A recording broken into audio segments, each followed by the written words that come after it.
ngopi di sana Iya. sih udah pakai kamera gini. Aduh. Kejebak nih.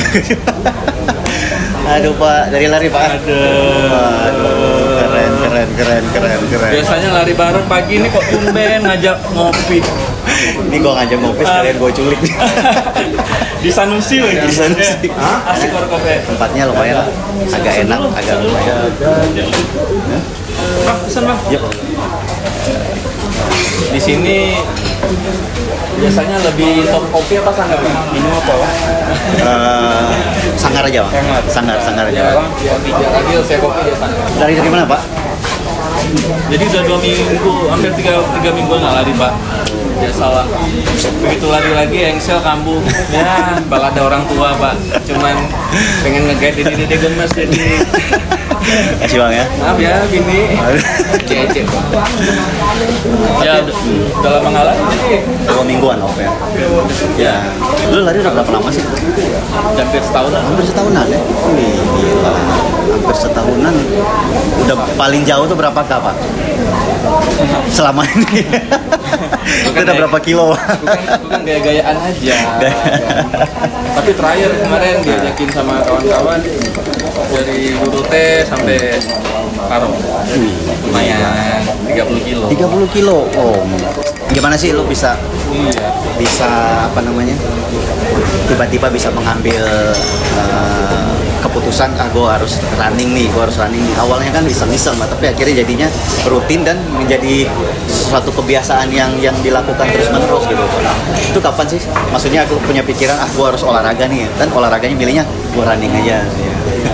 Jadi udah dari 4 tahunan pak pengen 4 tahun. berapa dagu Oh, jadi bang sama kayak daging kurban pak 100 kiloan badanku dulu pak 99 kilo.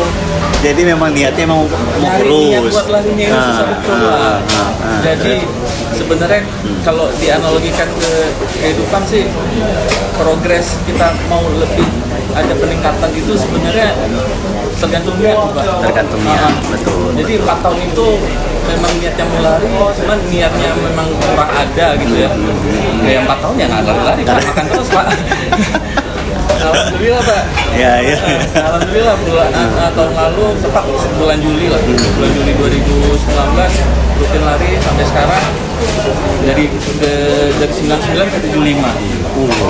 Ya, ampun Pak, makanya lu sekarang udah kayak ini ya, kayak cover boy Pak.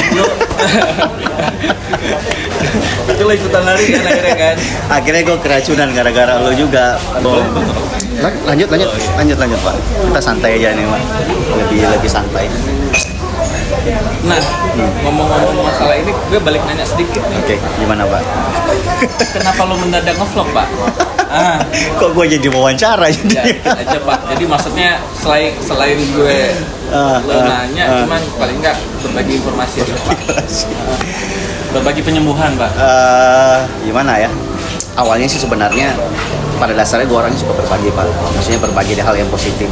Apalagi yang sekarang yang sedang gue bukan kuasai sih, yang sedang gue jalanin tuh kayak di fotografi.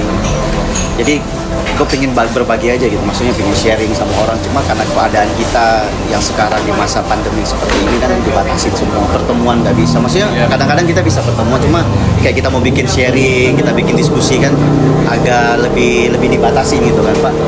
Jadi gue pikir kenapa gue nggak berbagi dari sesuatu media yang lain seperti kayak YouTube.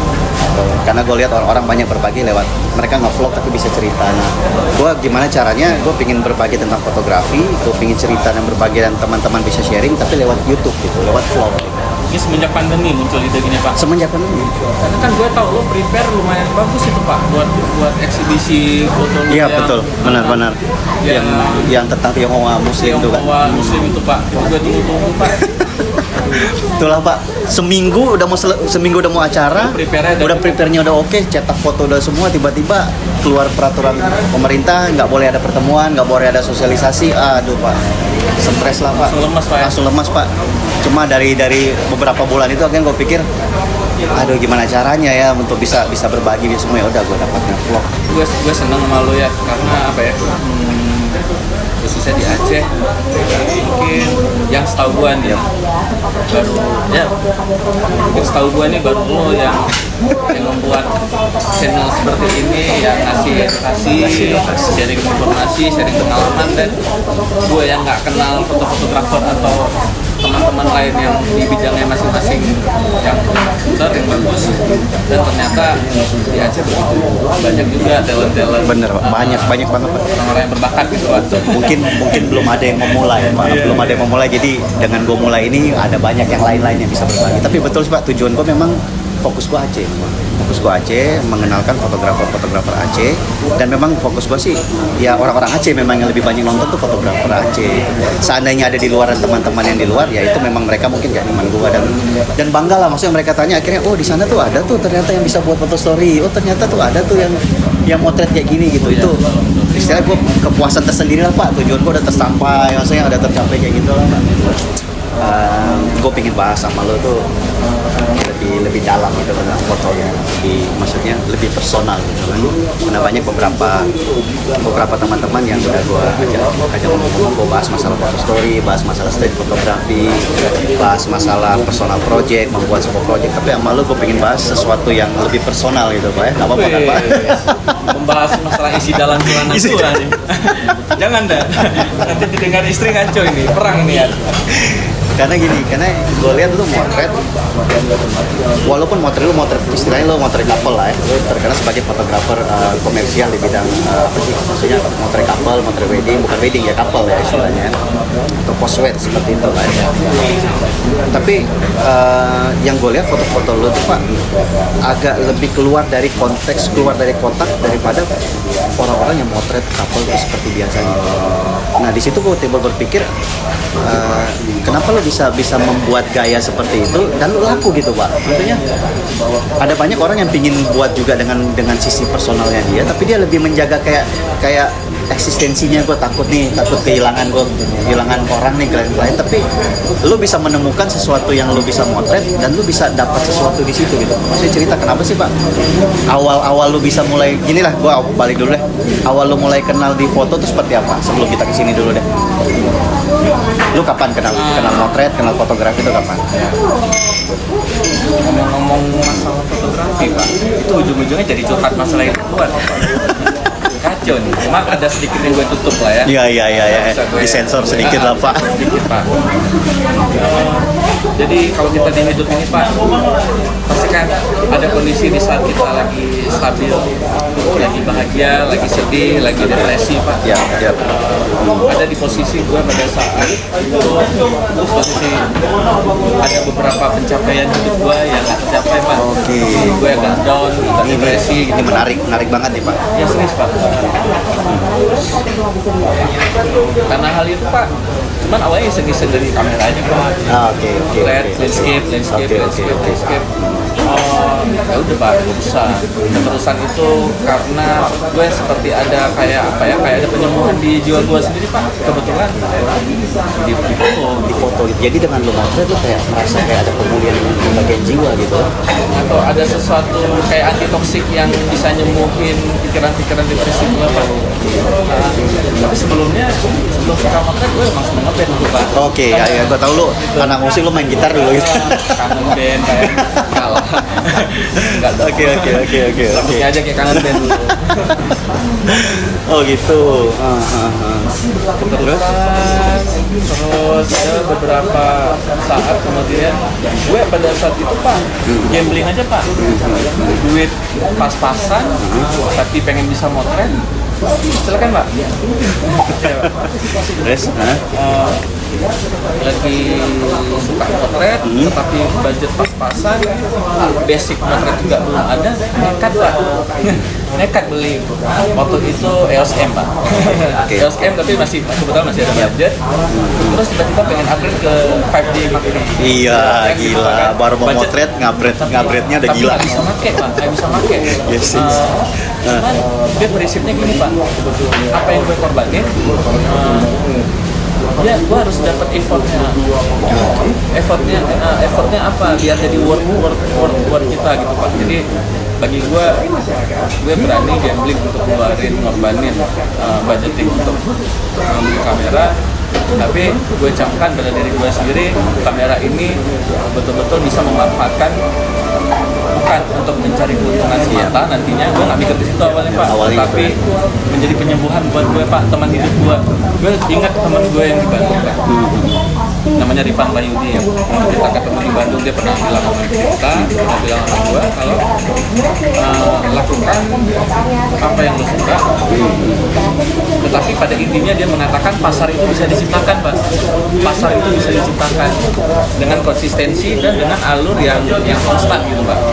Keren. Sesuka gue aja bener Pak. Walaupun pada saat gue makan banyak yang ngejudge. Yes. Banyak yang ngejudge foto apaan nih? Foto buntut, kotor kayak daging. Gelap nih. Gelap lagi. Mana nggak sesuai dengan hukum-hukum estetika fotografi lah dibilang gitu Pak. Tapi gue nggak tahu Pak. Udah kayak anak pang aja, rebel aja Pak. Gue jepret aja apa yang gue senengin. Karena lu nggak targetnya ke pendapatan pertama, lu targetnya kan lu punya kamera motret. Karena bagi gue itu penyembuhan Pak. Ya gitu, makanya lu bebas aja lu motret. Pak, kalau gue ditatar di situ, itu gue sudah terpatok sama sistem Pak. Nah bagusnya mungkin buat kita juga nih Pak, punya anak-anak yang ada minat bakatnya ke seni atau apa, ya mungkin lo bisa akomodir, tapi jangan, ya lo pasti ngerti lah pelaku seni, gimana caranya nge-develop anak tapi dengan batas-batas yang wajar gitu Pak. Ya biarkan aja dia menghayal Pak, pasti ada baiknya buat dia kelak. Dalam nih. Gitu Pak, nggak sengaja, terus awalnya itu kalau couple ya kapan tuh Pak, lu mulai? Dijebak sama karena teman gue ngeliat dia bisa motretin orang, tapi pada saat itu gue belum pede Pak untuk motret couple, karena memang belum pernah Pak. Nah, lesson dalam hidup gue Pak, pelajaran dalam hidup gue, di saat lo dikasih sesuatu, dan pada semua manusia pun pada saat menerima sesuatu yang dia tidak terbiasa, pasti nolak Pak. Tapi gue nekat gue terima Pak. Agak cerdik sih gue Pak. Jadi pada saat itu gue minta temenin sama Tojir. Kalau di Instagram akunnya foto Tojir. Fotografer emang, fotografer Aceh gitu. Gue minta temenin sama dia. Bang, temenin aku Bang. Aku tiba-tiba ini job pertama nih gitu. Maksudnya memang lu motret lu dibayar gitu lah. Ini pertama nih. Gila. Padahal udah pakai pamper Pak. Udah kencing-kencing pipis-pipis selama Pak. Gila. Terus. Tapi satu kali Tojir temenin, dua kali Tojir temenin gua, dan yang ketiga dan seterusnya gua beraniin sendiri, akhirnya sampai sekarang jadi nyaman sendiri Pak. Jadi sesuatu yang tidak biasa, karena pola-pola yang kita jalani itu seperti ada pola yang baru, semua manusia akan menyesuaikan sebenarnya Pak. Cuman ada yang langsung balik badan, ada yang mungkin mau ngadepin tapi belajar polanya dulu gitu Pak. Jadi hidup sih gitu juga Pak. Dan gue lihat Pak, lu punya style sendiri gitu di motret Pak. Karena dasarnya yang gue lihat, karena lu motret itu sebagai bahan dari penyembuhan. Jadi waktu lu motret couple ini, kira-kira waktu lu motret ada nggak seperti kayak lu ngerasa kayak ini enak nih buat jiwa gua, enak nih buat kehidupan gua, atau memang lu sekedar motret untuk klien gitu Pak? Ada nggak di beberapa sesi yang lu motret butuh kepuasan lu? Karena gue lihat foto-foto lu tuh memang agak sedikit berbeda gitu kan Pak daripada kebanyakan biasa yang lainnya. Itu gimana Pak? Gue Pak motret justru ngasih penyembuhan buat couple Pak. Oke, lu motret penyembuhan buat couple Pak. Dari sisi seperti apa Pak penyembuhannya? Kalau motret itu gue nggak seneng, nggak nyaman Pak pakai tim, karena kalau di Aceh couple kita cenderung pemalu dan tertutup. Kita harus tahu dulu maksudnya kebiasaan psikologis orang-orang di sini yang pemalu, yang tertutup Pak. Jadi kalau gue sendiri, gue lebih senang untuk dari hati ke hati ngobrolnya Pak. Jadi dari obrolan kita dari hati ke hati itu terkonversi ke kamera gue Pak. Gimana caranya gue nge-treatment mereka itu mereka tidak asing dengan keberadaan kamera gue, dan pada saat di lokasi kita foto pun mereka sudah seakan-akan nggak ada ngerasa risih atau bahkan ngerasa nggak ada gua lagi di sini. Iya, gila.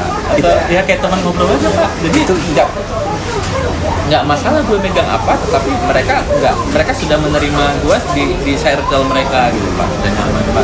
Dan itu yang membuat foto lo tuh lebih natural, ya, lebih enak gitu liatnya. Jadi gue ingat fotografer Alex Sok namanya kalau nggak salah, dia pernah bilang foto Anda merefleksikan seberapa dekat hubungan Anda dengan objek, atau seberapa depresikah atau seberapa nyamankah Anda terhadap objek itu. Ketahuan Pak di fotonya Pak. Kalau foto kita benar-benar bisa menyampaikan pesan-pesan yang baik buat orang yang lihat, berarti kan pada intinya pada saat kita foto mereka tidak terintimidasi dan mereka memang pengen berbagi cerita dengan orang yang lihat Pak. Dan memang beda loh Pak, beda lah kita lihat foto yang kita dekat, foto yang mereka nyaman dengan foto yang kita direct yang secara paksa. Ya, karena yang gue jual Pak bukan masalah hasil karya Pak. Oke. Nggak semata-mata itu Pak, persentasenya nggak 100% gitu. Ya. Mungkin 50%-nya karya, oke, 50%-nya lagi pengalaman Pak. Pengalaman dan memori yang nggak akan lupa Pak, sampai tua lo lihat fotonya masih bisa nangis, masih bisa melting, ribut bertengkar nyari sile, tiba-tiba lihat foto kita yang sesi kita bareng dan itu bisa melupakan lagi. Dan ada yang couple pada saat itu punya cerita yang sama dan akhirnya mereka nggak jadi cerita. Pak, cara lu nge-treatment couple itu kayak gimana sih sehingga mereka kadang-kadang mau terbuka, mau segitu dekat? Karena gue ada sekali gue pernah ikut sama lu kan, maksudnya lu nggak menyuruh untuk mereka harus kayak gini, tapi mereka tuh keluar sendiri tuh perasaan untuk mereka dekat, mereka pelukan. Lu treatmentnya gimana? Lu ketemu dulu, lu bawa ke dalam satu ruangan, lu cuci otaknya, kayak gimana sih? Ini khusus di channel Agan nih, gue beberin. Yes, keren.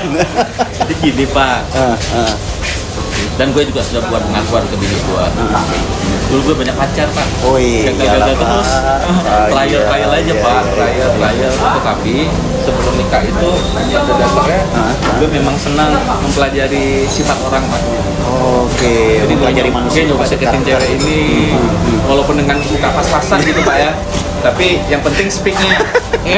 Ini speak ngomong. Upgrade nih. Ini speak ini yang di upgrade nih Pak. Jadi kalau muka pas-pasan, speak upgrade dengan sedikit ngejrengan Pak. Banyak Pak kadang-kadang pemusik. Ya bukan mengeksploitasi wanita bukan Pak. Tetapi pengalaman untuk mendekatkan diri dengan orang dan mengetahui karakter dia gimana itu terkadang membuat gua tuh bisa menyesuaikan Pak. Jadi mungkin dengan beberapa orang yang baru gue butuh waktu untuk ngobrol dan bisa kira-kira nebak atau nyari tahu nih titik nyamannya di mana, dan gue akan nge-lock di titik itu dan akan ngebuat dia juga ngerasa gue ini kayak teman dia. Ini satu pelajaran yang menarik Pak, maksudnya kenapa gue lihat foto lu begitu dekat, begitu intim, karena lu punya treatment, lu punya pengalaman, lu berbagi di foto tuh karena penyembuhan gitu. Kenapa juga kita nggak bisa ngomongin motretnya Pak?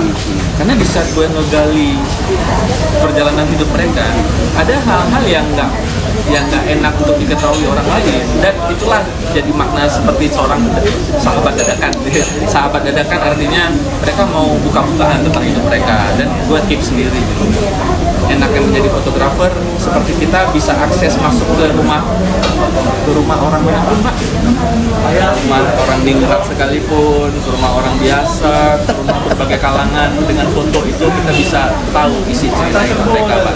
Itu enaknya fotografi Pak, gitu. Benar. Selain penyembuhan, tapi gue bisa kenal banyak orang dan bisa ngasih kenangan buat orang Pak, dan kenangan buat gue sendiri gitu. Benar Pak. Memang beda sih Pak. Yang kalau kita mendalami fotografis, kita ngerti filosofinya fotografi itu buat apa. Nggak sekedar fotografi ya kamera, fotografi ya lensa, motret. Tapi di balik dari semua itu lu menemukan sesuatu yang berbeda. Makanya waktu lu motret, waktu lu aplikasikan ke dalam sebuah foto, itu ada satu pesan yang beda gitu Pak. Ada satu pesan yang Oke Pak, gue mau nanya nih Pak. Nanya terus. Ya, jangan serius nanya yang lain, hobi makan apa gitu atau Pak, karena gue kenal sama lo kan masih tergolong baru lah.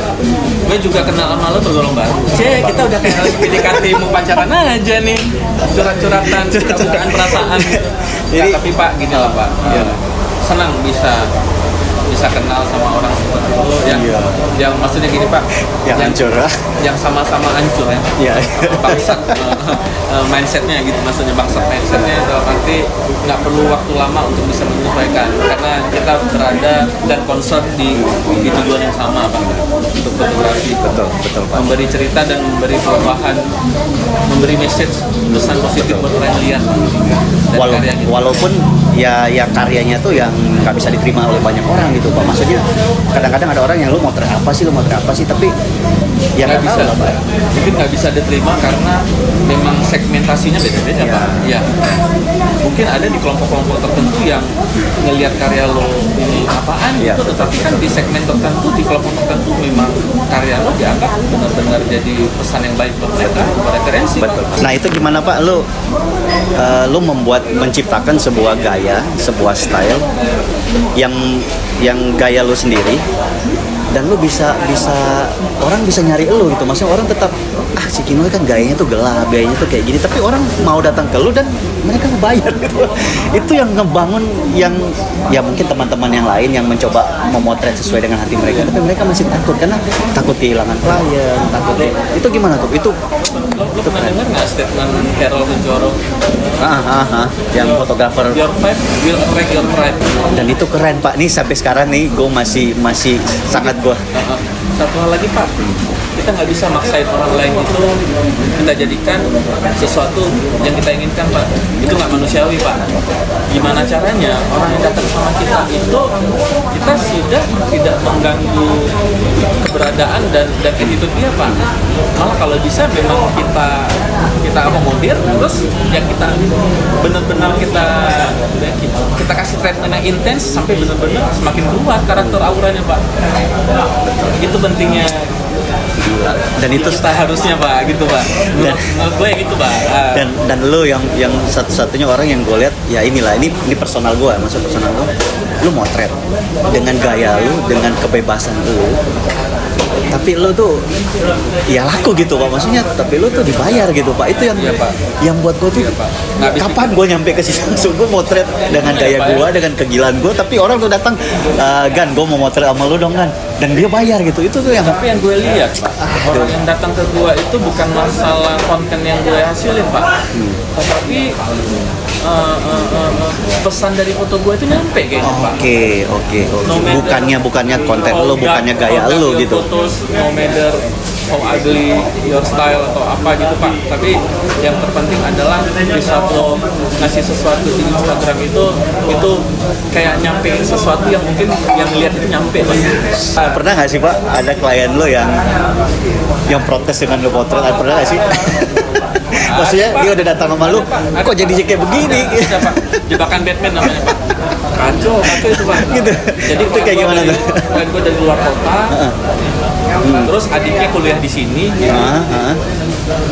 dia ngereferensiin gua untuk moto postwed kakaknya, yang kakaknya nggak tahu style gue gimana, tapi dia percaya aja karena dia tahu adiknya ini yang referensi. kasih Kino Ibrahim aja gitu. Ini fotografer couple nih.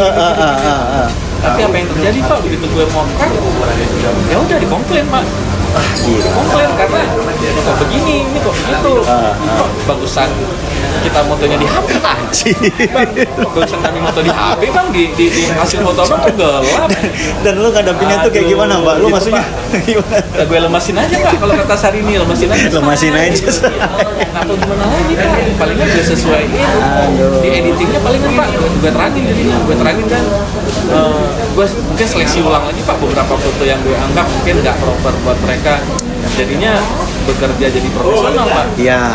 Nggak jadi artisan lagi Pak. Benar nggak lu ngerjain seni. Jadinya Pak.